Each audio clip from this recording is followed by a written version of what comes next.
বন্ধুরা, আপনারা কি জানেন পাকিস্তানের সবচেয়ে বিপজ্জনক মহিলাকে, যিনি ডজন খানেক বন্দুকধারীর সাথে ভ্রমণ করেন? আর আপনারা কি জানেন যে পাকিস্তানের এমন একজন গ্যাংস্টার ছিলেন যিনি তার পুরো এলাকায় ইসলামী শাসন এমনভাবে প্রয়োগ করেছিলেন যা পাকিস্তানে ইতিপূর্বে কখনো প্রয়োগ করা হয়েছিল না? তো বন্ধুরা, আজকের এই ভিডিওতে আমি আপনাদের পাকিস্তানের সবচেয়ে বিপজ্জনক এবং শক্তিশালী কিছু গ্যাংস্টারদের সম্পর্কে বলতে যাচ্ছি। তাহলে আর কথা না বাড়িয়ে চলুন আজকের ভিডিওটি শুরু করা যাক। সিদ্রা সাইদ বান্দেশা। বন্ধুরা, যদি ডনদের কথা বলা হয় তবে সাধারণত কোনো এলাকায় ডন বা গ্যাংস্টার একজন পুরুষ হন। বিশেষ করে আমাদের সমাজ এমন যে যেখানে কোনো মহিলাকে এমনভাবে গুন্ডামি করার অনুমতি দেওয়া হয় না। কিন্তু তা সত্ত্বেও পাকিস্তানে এমন একজন মহিলা আছেন যিনি তার এলাকার সবচেয়ে বিপজ্জনক ডন হিসেবে পরিচিত। তার নাম সিদ্রা এবং তিনি ফয়সালাবাদের সবচেয়ে বিপজ্জনক গ্যাংস্টার পরিবারের বান্দেশা গ্রুপের সদস্য। সিদ্রা পেশায় একজন রাজনীতিবিদ এবং তিনি অনেকবার এমএলএ নির্বাচনে দাঁড়িয়েছিলেন। তার প্রভাব এবং দাপট এতটাই বেশি ছিল যে একাই 100 জন পুরুষের সমান। এই মহিলা যত বড় ডন, তার শত্রুরাও ততটাই বড়। এই শত্রুতার কারণে তার ভাই এবং চাচাকে পর্যন্ত খুন করা হয়েছে। শুধু তাই নয়, সিদ্রার উপর অনেক প্রাণঘাতী হামলা হয়েছে, কিন্তু আজ পর্যন্ত কেউ তার কোনো ক্ষতি করতে পারেনি। যখন তিনি বাড়ি থেকে বের হন তখন তার প্রোটোকল এবং নিরাপত্তা কোনো প্রধানমন্ত্রীর থেকেও কম হয় না। তার সামনে ও পেছনে ডজন খানেক গাড়ি বহর থাকে এবং গার্ডের একটি বাহিনী উপস্থিত থাকে। যাই হোক, পাকিস্তানের মতো একটি দেশে এমন দৃশ্য প্রতিদিন দেখা যায় না। চৌধুরী হাশেম ওয়ারাইস। বন্ধুরা, হাসাম ওয়ারাইসের সম্পর্ক যদিও ফয়সালাবাদের সাথে, কিন্তু এই ব্যক্তি পুরো পাঞ্জাবি বিখ্যাত। তার বিখ্যাত হবার কারণ হচ্ছে তার পেশা। তিনি যদিও একজন রাজনীতিবিদ, কিন্তু তিনি সহ তার পুরো পরিবার একটি বিশাল গ্যাংস্টার পরিবার। আসলে চৌধুরী হাসামের বাবা ছিলেন চৌধুরী আমজাদ ওয়ারাইস, যিনি তার সময় অনেকবার এমএলএ নির্বাচিত হয়েছিলেন। চৌধুরী আমজাদের অন্য রাজনৈতিক নেতাদের সাথে অনেক শত্রুতা ছিল এবং ধীরে ধীরে এই শত্রুতা এতটাই বেড়ে যায় যে তার পরিবারগুলোকে হত্যার পর্যায়ে নিয়ে গিয়েছিল। এই লোকগুলোর কাছে শুধু প্রচুর টাকা নয়, বরং ক্ষমতা অত্যাধিক বেশি, যার কারণে তারা তাদের এলাকার সবচেয়ে বড় গুন্ডা হয়ে ওঠে। আপনারা বিশ্বাস করবেন না যে এই লোকেরা এখন পর্যন্ত 104 জনকে খুন করেছে। কিছুকাল আগে তার বাবা চৌধুরী আমজাদ মারা গেছেন, কিন্তু তার ছেলে হাসাম এখনো কোনো ডনের চেয়ে কম নয়। এত বড় গ্যাংস্টার হওয়া সত্ত্বেও আজ পর্যন্ত পুলিশ বা দুর্নীতি দমন কমিশনের কোনো ব্যক্তি তার উপরে হাত দিতে পারেনি।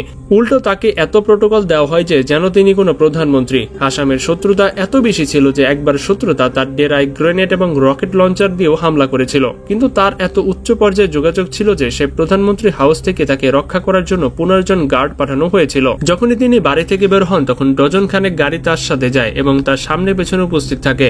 শুধু তাই নয়, তার সাথে 24 ঘন্টা বন্দুকধারীও থাকে, যারা অত্যন্ত প্রশিক্ষিত এবং পেশাদার। যাই হোক, এই ব্যক্তি সত্যি অনেক শক্তিশালী।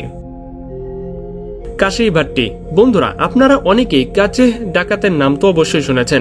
এই লোকেরা এত বিপজ্জনক যে তাদের ভয়ে পুলিশও ভয় পায়। কিন্তু আপনারা কি জানেন যে পাকিস্তানে এমন একজন অপরাধী ছিলেন যাকে পুলিশ তো বটেই, কাছের ডাকাতরাও ভয় পেত? এই যে ব্যক্তিটিকে আপনারা দেখছেন তার নাম কাশি ভাট্টি এবং তার সম্পর্ক পাকিস্তানের সালার ভাট্টিয়া এলাকার সাথে ছিল। তিনি পুরো গ্রামটিকেই নিয়ন্ত্রণ করতেন। তিনি খোলাখুলিভাবে মাদক অস্ত্র বিক্রি করতেন এবং কারো সাহস ছিল না যে তার উপরে হাত দিতে পারে। আপনারা বিশ্বাস করবেন না যে তিনি তার এলাকার প্রবেশ পথে একটি বোর্ড লাগিয়ে রেখেছিলেন যাতে লেখা ছিল পুলিশের প্রবেশ নিষেধ। যে আসবে নিজের মৃত্যুর জন্য সে নিজেই দায়ী থাকবে। এমনকি যদি কোনো পুলিশ সদস্য তার এলাকায় ঢুকে পড়তো তবে তিনি তাদের কাপড় খুলে গ্রামের বাইরে বের করে দিতেন।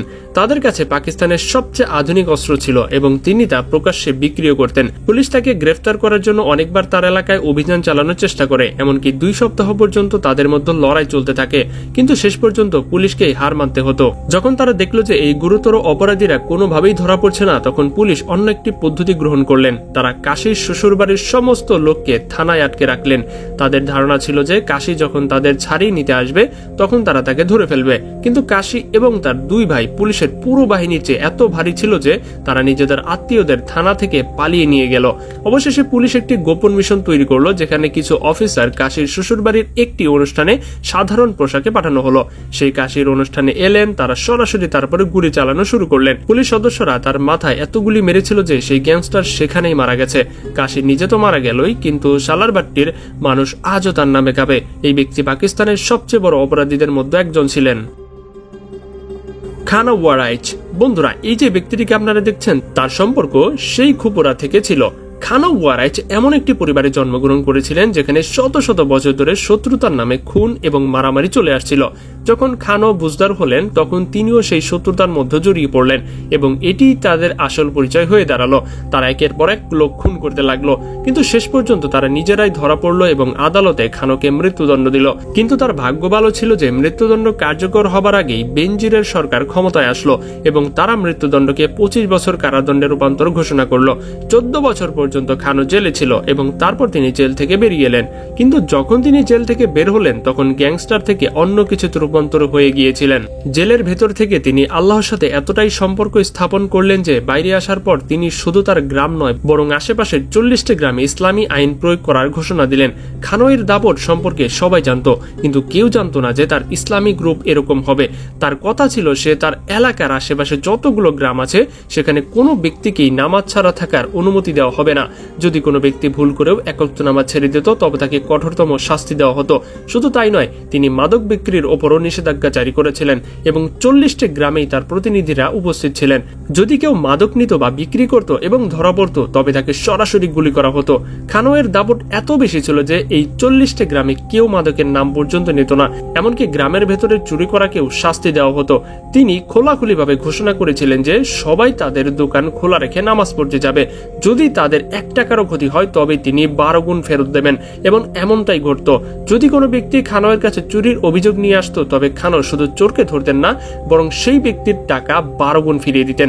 এমনকি যদি কোনো বাড়িতে রেশন না থাকতো তবে তিনি নিজ খরচে রেশন সরবরাহ করতেন এবং যদি কারো বাড়ির দেয়াল ছোট হতো তবে তিনি শ্রমিকদের ডেকে 1-2 দিনের মধ্যেই দেয়ালগুলোকে উঁচু করে দিতেন যাতে বাড়ির ইজ্জত রক্ষা করা যায়। পুলিশ তাকে আইন হাতে নেওয়া এবং লোকজনকে খুন করার অপরাধে ধরার অনেক চেষ্টা করেছে, কিন্তু তারা কখনো সফল হতে পারেনি। এমনকি একবার ফয়সালাবাদ, শেইখুপুরা সহ 10টি এলাকার পুলিশ মিলে তার সাথে লড়াই করেছিল, কিন্তু তাকে ধরতে সফল হয়নি।